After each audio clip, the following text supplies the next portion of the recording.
Vous regardez RTI 1, bonsoir à tous, dans le titre de ce journal. Il s'est tenu ce mercredi un conseil des ministres au palais de la présidence de la République. La rencontre était dirigée par le chef de l'État, le président Alassane Ouattara. Plusieurs points étaient à l'ordre du jour de la rencontre. Nous ferons dans quelques instants le décryptage.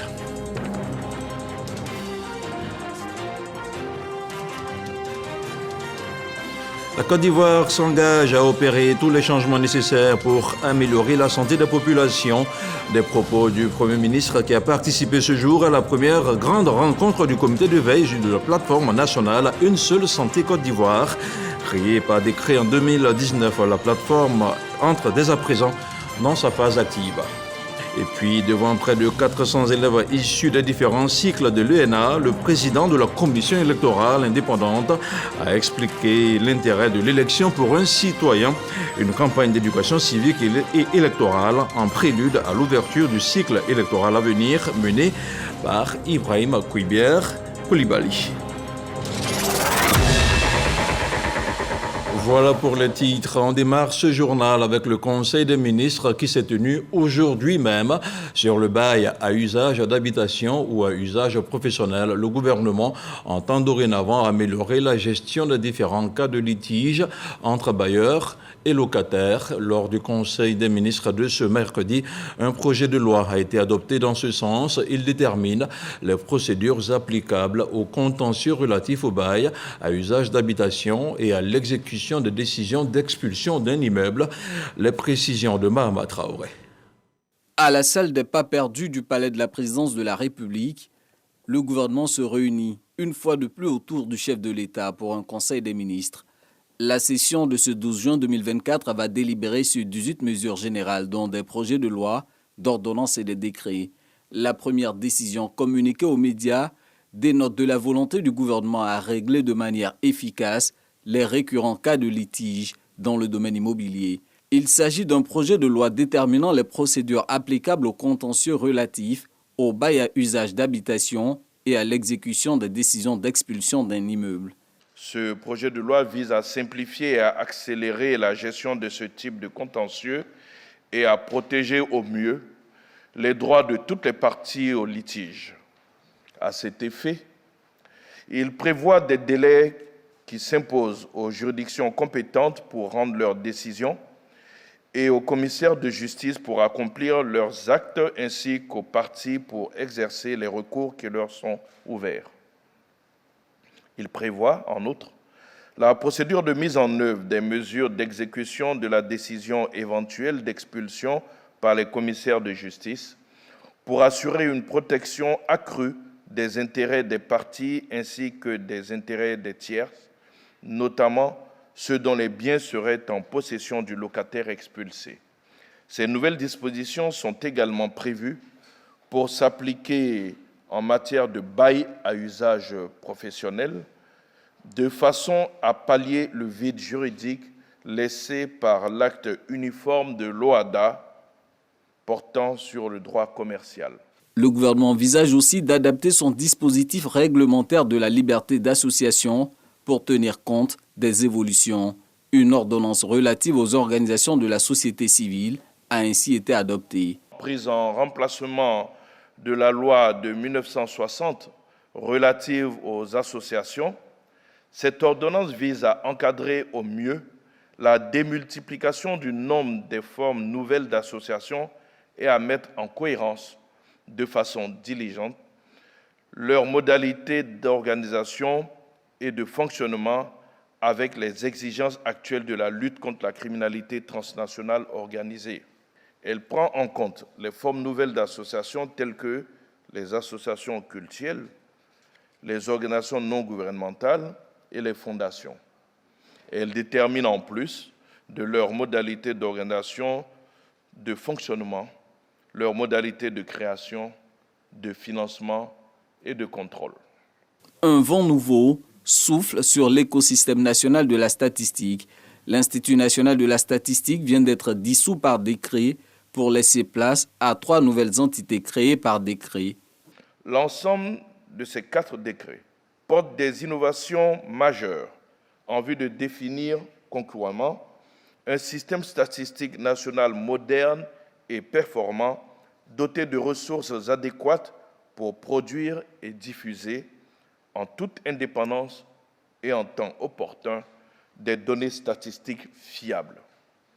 Ces innovations s'articulent autour de la création de 3 nouvelles structures en matière de statistique, à savoir l'Agence nationale de la statistique, le Fonds national de développement de la statistique et le Conseil national de la statistique. Créée en remplacement de l'INS, l'Agence nationale de la statistique est le nouvel organe central chargé de l'animation du système statistique national. Assorti d'un plan d'action, une politique nationale de gestion intégrée des frontières va être mise en œuvre par le gouvernement sur une période de 10 ans. Le PNJFCI, c'est son abréviation, fixe le cadre de référence de l'ensemble des actions de l'État consacrées à la sécurisation des frontières terrestres, maritimes et aériennes et à l'amélioration du cadre de vie et du bien-être des populations vivant dans ces espaces stratégiques. Elle est articulée autour de 6 axes incluant la coopération transfrontalière, la délimitation et la démarcation des frontières nationales, la sécurisation des zones frontalières et le renforcement des infrastructures et des services de base dans les zones frontalières.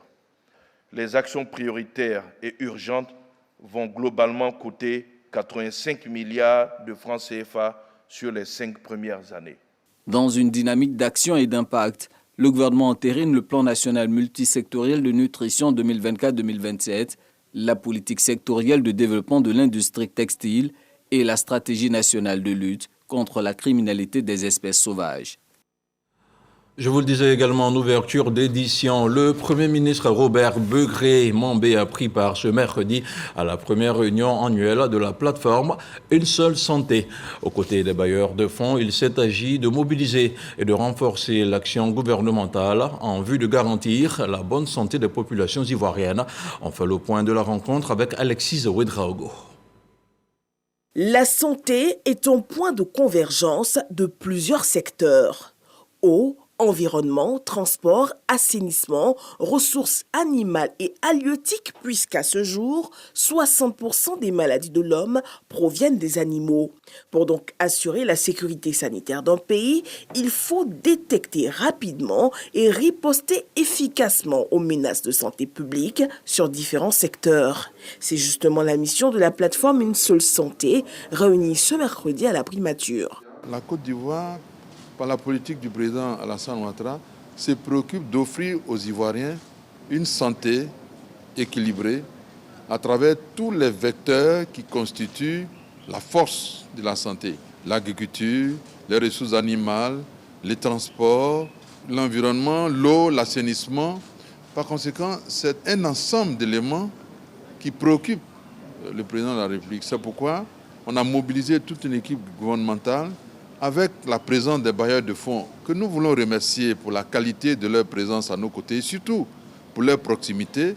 Nous les mobilisons pour qu'ensemble, nous offrions aux Ivoiriens le meilleur de la santé. Nous sommes engagés sur cette voie et la Côte d'Ivoire veut se donner les moyens pour réaliser de très bons scores dans ce domaine. Mis en place depuis le 3 avril 2019, la plateforme Une seule santé matérialise l'engagement du gouvernement ivoirien à améliorer chaque jour un peu plus la santé des populations. Une conférence inaugurale portant sur les élections s'est tenue ce mercredi dans les locaux de l'École nationale d'administration. La rencontre a été animée par le président de la commission électorale indépendante. L'essentiel des échanges a porté sur la transhumance électorale et la suppression de certaines personnes de la liste électorale. Le reportage de Carmel Dia.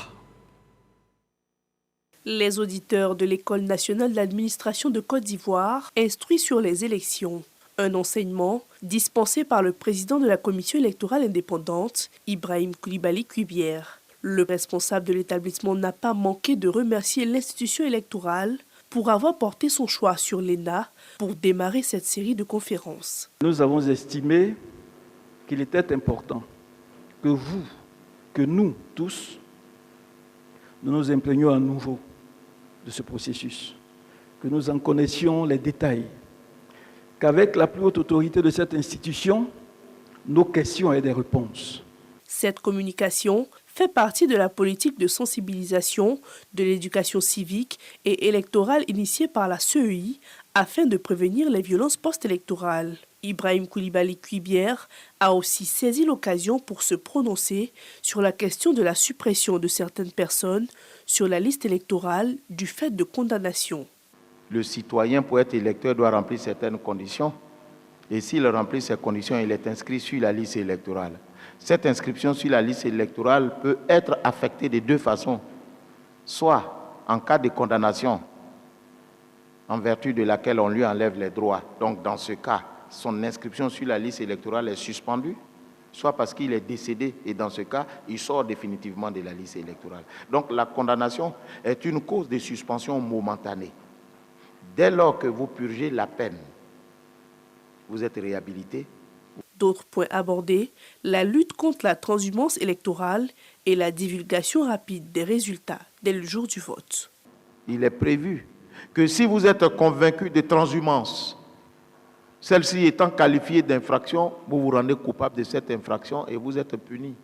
Maintenant, la proclamation des résultats, ne confondez pas la publication des tendances et la proclamation des résultats. On prend un certain nombre d'échantillons et puis on commence à proclamer les résultats sur la base de ces échantillons. La commission électorale est indépendante, mais on proclame les résultats en moins de 3 jours. Ce sont 400 énarques, représentatifs des 3 cycles de formation que compte l'établissement, qui ont pris part à cette conférence. Hors de nos frontières, la Côte d'Ivoire participe à la 112e conférence internationale du travail. En marge de ce forum mondial se tient la 36e session ordinaire du Conseil des ministres de la CIPRES, entendez par là la conférence interafricaine de prévoyance sociale. Les ministres de 18 États membres ont fait le point de la gestion de la CIPRES et des organisations de prévoyance sociale. Ils ont validé de nouvelles adhésions et passé au peigne fin. Les questions liées à la sécurité sociale à Genève, Maître Adama Camara a pris part aux travaux. Serge Collia est notre envoyé spécial. 18 pays membres et 26 responsables d'organismes de prévoyance sociale autour de la table pour passer en revue le fonctionnement de la CIPRES, la conférence interafricaine de prévoyance sociale.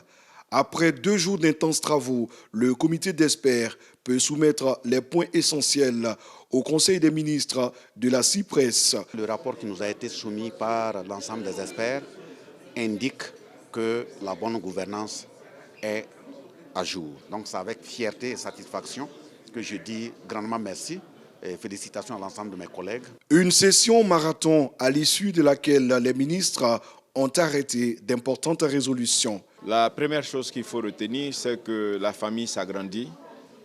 De nouvelles institutions de prévoyance sociale qui gèrent de nouvelles branches de protection sociale ont vu leur adhésion acceptée au niveau de la conférence interafricaine de la protection sociale. Il s'agit du Tchad, il s'agit de la République du Congo. À l'unanimité, le Conseil des ministres a décidé, en raison de la qualité du travail qui a été fourni par le secrétariat exécutif, de renouveler son mandat pour encore 5 années. Le ministre de l'Emploi et de la Protection sociale, Maître Adama Camara, se dit satisfait et se félicite des bons points glanés par les organismes de prévoyance sociale de la Côte d'Ivoire. La singularité a été mise sur les institutions de prévoyance sociale de la Côte d'Ivoire. Nous avons encore été félicités pour la qualité du travail que nos institutions de prévoyance sociale phares, que sont la CNPS et la SIGRAE, abattent.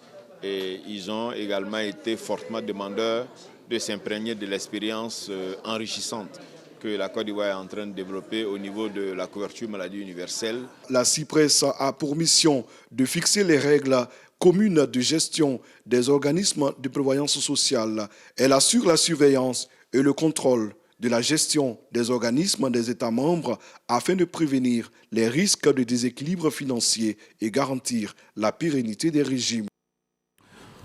Il s'agit du 7e A330 Neo de la compagnie aérienne Corsair. L'avion a atterri mardi à l'aéroport international Félix Houphouët-Boigny d'Abidjan. L'appareil a été présenté aux autorités ivoiriennes. Une nouvelle génération d'appareils qui permettra aux voyageurs de vivre une expérience de vol unique. Les explications de Jean-Luc Mangbo. 16h48 ce mardi 11 juin. Sur le tarmac de l'aéroport Félix Houphouët-Boigny d'Abidjan, l'Airbus A330 Neo de la compagnie Corsair, en provenance de Paris, achève son vol inaugural par ce cérémonial, le Water Salute. Baptême de l'appareil par les jets d'eau pour lui souhaiter la bienvenue dans le ciel ivoirien. À son bord, le PDG de la compagnie qui procède à la coupure du ruban aux côtés du directeur de cabinet du ministre des Transports et de l'ambassadeur de France en Côte d'Ivoire. Nous sommes très fidèles à la Côte d'Ivoire, voilà, c'est un pays que nous apprécions beaucoup. Bien sûr, on a une excellente coopération avec les autorités ivoiriennes et évidemment, c'est une grande satisfaction que de pouvoir offrir à notre clientèle ivoirienne ce qui se fait de mieux en matière de transport aérien. Le choix de ce nouvel avion répond à la volonté de la compagnie de participer activement à la décarbonation du transport aérien. Un peu plus tard dans la soirée, c'est devant un parterre de personnalités, membres du gouvernement, partenaires et clients que l'A330 Neo est officiellement présentée. Le ministre des Transports, Amadou Koné, a salué le fort attachement de la compagnie à la Côte d'Ivoire, notamment sa liaison Paris-Abidjan, qui joue un rôle crucial dans le renforcement des liens économiques, culturels et sociaux entre les deux pays. Corsair est aux côtés donc, des Ivoiriens, même dans les localités où il n'y a pas d'aéroport. Et je voudrais vraiment vous remercier pour tout le soutien que vous apportez à la culture ivoirienne, aux entreprises ivoiriennes, que vous apportez également au sport ivoirien. Et vous demandez de continuer. Présent dans le ciel ivoirien depuis plus de 10 ans, Corsair a transporté en 2023 1 400 000 voyageurs. Le ministre de l'Intérieur et de la Sécurité a effectué le déplacement de la Mecque. Mardi, le général Bagondo Diomandé a rendu visite aux pèlerins des vols étatiques, aux différents candidats au Hajj. Il a apporté le soutien de l'État de Côte d'Ivoire et du chef de l'État, le président Alassane Ouattara. Il leur a surtout demandé de prier pour la paix en Côte d'Ivoire. Issaïo est notre envoyé spécial à la Mecque. Le ministre de l'Intérieur et de la Sécurité à l'hôtel des pèlerins ivoiriens à la Mecque. Bagondo Diomandé est venu se rendre compte du bon déroulement du Hajj 2024. Une visite saluée par l'ensemble des pèlerins. Avec l'organisation que nous avons constatée cette année, nous constatons, monsieur le ministre, que vous avez été engagé à tous les niveaux de manière personnelle pour que ça réussisse. Monsieur le ministre, cette année, c'est 9432 pèlerins que vous avez fait convoyer en Arabie Saoudite sous la haute autorité de son Excellence El Hadj Alassane Ouattara, président de la République de Côte d'Ivoire. 9432, soit un taux de réalisation de 94%. Il réitère tous les efforts du président de la République, Alassane Ouattara, pour le bon déroulement des activités du Hajj. Disons tous merci à son Excellence Alassane Ouattara, président de la République, qui a mis tous les moyens en œuvre avec son soutien pour que le pèlerinage musulman puisse se dérouler dans les meilleures conditions, mais au même titre que toutes les autres confessions religieuses qui voient toujours le soutien de son Excellence, Monsieur le Président de la République. Notre présence ici à la Mecque aujourd'hui se justifie par le fait que le contingent ivoirien est parmi l'un des plus importants à participer au pèlerinage chaque année. Bagondo Diomandé se réjouit du traitement spécial dont la Côte d'Ivoire bénéficie depuis l'année dernière de la part des autorités saoudiennes dans l'accomplissement de ce 5e pilier de l'islam. Il saisit l'opportunité pour appeler tous les Ivoiriens à la fraternité et à la cohésion. Demander aux pèlerins de prier pour la Côte d'Ivoire, pour prier pour le président de la République, pour prier pour chacun des Ivoiriens. Notre pays a besoin de vivre en paix et de continuer à vivre en paix. Et que chaque Ivoirien se sente investi de la mission de paix. Le ministre Wagonde Diomandé profite de l'instant pour visiter des chambres des pèlerins. Et c'est demain, jeudi, que les pèlerins vont migrer vers les stations de Mina et de Arafat. Ils vont y entamer la phase décisive du Hajj. Et pour une meilleure coordination de ces différentes activités culturelles, un séminaire a été initié à l'intention des responsables des différentes commissions. Les détails de la rencontre avec Isaïo. Pour finir l'organisation des 5 jours décisifs du Hajj 2024, dont le départ des pèlerins est prévu pour ce jeudi à Mina et à Arafat. Cet objectif a fait l'objet d'un séminaire du commissariat du Hajj à l'intention des différents membres de commission. Nous avons décliné nos stratégies qui se divisent en 2 aspects. Une stratégie fixe qui consiste à créer des infirmeries sur les tentes et puis une stratégie mobile qui nous permet aussi d'aller chercher les malades sous les tentes et partout où ils seront. Chaque pèlerin a droit à une couchette. Et notre moyen de contrôle sous les tentes, pour ce qui concerne l'hébergement, c'est les tickets Mina. Numérotés et identifiés. Quand tu n'as pas ça, tu n'as pas droit à une couchette. Le programme de Tawaf du Hajj, progressivement selon l'arrivée des groupes est également établie. Les horaires sont connus. Les personnes qui doivent les accompagner sont déjà désignées et sont déterminées à mener cette tâche à bon port, Inch'Allah. Pour le commissaire au Hajj, toute la stratégie est prête pour assurer un bon pèlerinage. Au niveau du départ ici, ils nous ont dit que le candidat aura un badge et aura un bracelet intelligent. Ils vont sceller l'entrée, c'est-à-dire la porte du car. Cela voudrait dire que d'ici jusqu'à Mina, on ne doit pas ouvrir le car. Donc tout ça, c'est pour lutter contre les clandestins. Bachi Ouattara profite pour prodiguer quelques conseils aux pèlerins. Nous sommes à 24 heures du départ sur Mina demain, c'est de se reposer. Et nous leur disons aussi de ne pas prêter leur badge à qui que ce soit. C'est individuel, c'est personnel. Au total, 9432 pèlerins ivoiriens sont présents en Terre Sainte pour l'accomplissement de ce pilier important de l'islam. Dans l'actualité hors de notre pays, au Burkina Faso, la situation des droits de l'homme ne cesse de s'aggraver. C'est en tout cas le constat fait par le Haut Commissariat de l'ONU aux droits de l'homme. Dans un communiqué publié fin mai, il demande à Ouagadougou de diligenter des enquêtes concernant les exactions et massacres contre des populations civiles, des exactions commises par les terroristes, mais aussi par les forces de sécurité nationale. À 18 jours des élections définitives anticipées, le président français a dévoilé ce mercredi son plan de bataille. Emmanuel Macron va tenter d'arracher une majorité claire pour le reste du quinquennat et contrer l'extrême droite aux portes du pouvoir. Le président a admis avoir une responsabilité dans l'échec de son camp aux élections européennes en n'apportant pas de réponse suffisante aux inquiétudes. Et puis sur RTI 1, La 3 et Radio Côte d'Ivoire, suivez à compter de ce vendredi 14 juin à partir de 18h en heure locale la cérémonie et le match d'ouverture de l'Euro 2024. La rencontre inaugurale opposera l'Allemagne à l'Écosse. On s'intéresse maintenant à ce communiqué de la Direction générale du protocole d'État. Il est lu par Jean-Marc Diadji. Les personnalités civiles et militaires, ci-après, sont conviés à l'occasion du message sur l'état de la nation de son Excellence M.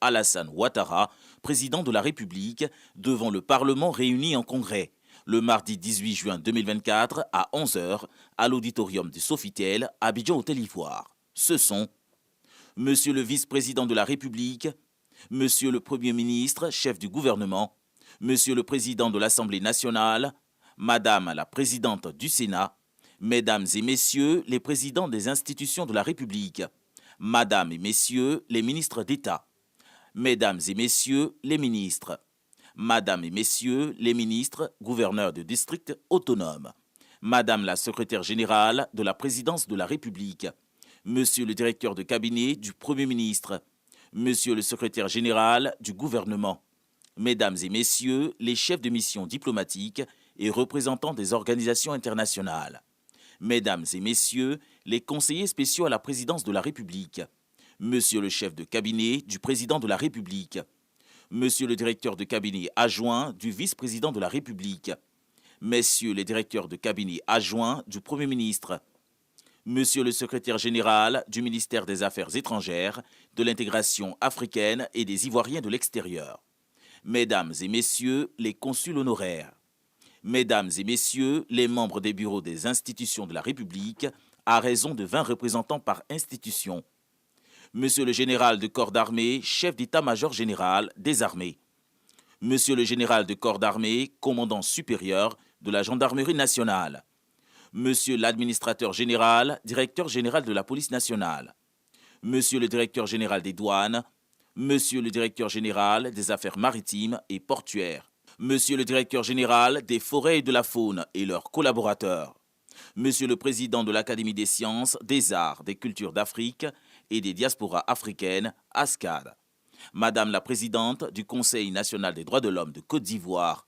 Messieurs les présidents des autorités de régulation, Monsieur le préfet d'Abidjan, Mesdames et Messieurs les préfets de région, Madame et Messieurs les présidents des conseils régionaux, Monsieur le Président et les membres du bureau de l'Union des villes et communes de Côte d'Ivoire, UVICOSI, Messieurs les maires du district autonome d'Abidjan, Mesdames et Messieurs les présidents de conseils d'administration et directeurs généraux des sociétés d'État, Madame et Messieurs les présidents des universités publiques, Messieurs les présidents des chambres consulaires, Monsieur le bâtonnier de l'ordre des avocats, Mesdames et Messieurs les présidents des ordres et organisations professionnelles, Mesdames et Messieurs les présidents ou secrétaires généraux des partis et groupements politiques, Messieurs les présidents de la Confédération générale des entreprises de Côte d'Ivoire, CGECI, de Fédération ivoirienne des petites et moyennes entreprises, FIP-PME, et de la Confédération patronale unique des petites et moyennes entreprises de Côte d'Ivoire, CEPU-PMECI, et 5 de leurs membres respectifs. Monsieur le président de l'Association professionnelle des banques et établissements financiers de Côte d'Ivoire, APBEFSI, Monsieur le président de l'Association des sociétés d'assurance de Côte d'Ivoire, Messieurs les présidents ou secrétaires généraux des centrales syndicales, UGTCI, Dignité, Humanisme, FESACI, UNATRCI et 10 membres de leurs organisations respectives. Monsieur le président de la Ligue ivoirienne des droits de l'homme, LIDO, Monsieur le président du mouvement ivoirien des droits de l'homme, MID, Monsieur le président d'Action pour la protection des droits de l'homme, APDH, Monsieur le vice-président et 30 membres du directoire de la Chambre nationale des rois et chefs traditionnels, Monsieur le président et 30 membres du Forum national des confessions religieuses, Monsieur le président et 30 membres du Conseil supérieur des imams, COSIM, Monsieur le président et 5 membres du Haut Conseil du patronat des entreprises du transport routier, Madame la présidente et 5 membres de la Fédération nationale des sociétés coopératives d'ouvriers de Côte d'Ivoire, Monsieur le président et 5 membres de la Fédération nationale des commerçants de Côte d'Ivoire, le président et 50 membres du Conseil national de la jeunesse de Côte d'Ivoire, CNJCI. Carte d'accès obligatoire à retirer à la Direction générale du protocole d'État, ministère des Affaires étrangères, de l'intégration africaine et des Ivoiriens de l'extérieur, du jeudi 13 au vendredi 14 juin 2024, de 7h30 à 16h30. La mise en place débutera à 7h et prendra fin à 9h30, horaire de rigueur. Et voilà, c'était pour vous le communiqué de la Direction générale du protocole d'État. Ainsi se refait cette édition préparée par l'ensemble de la rédaction RTI. Un bonsoir et à demain.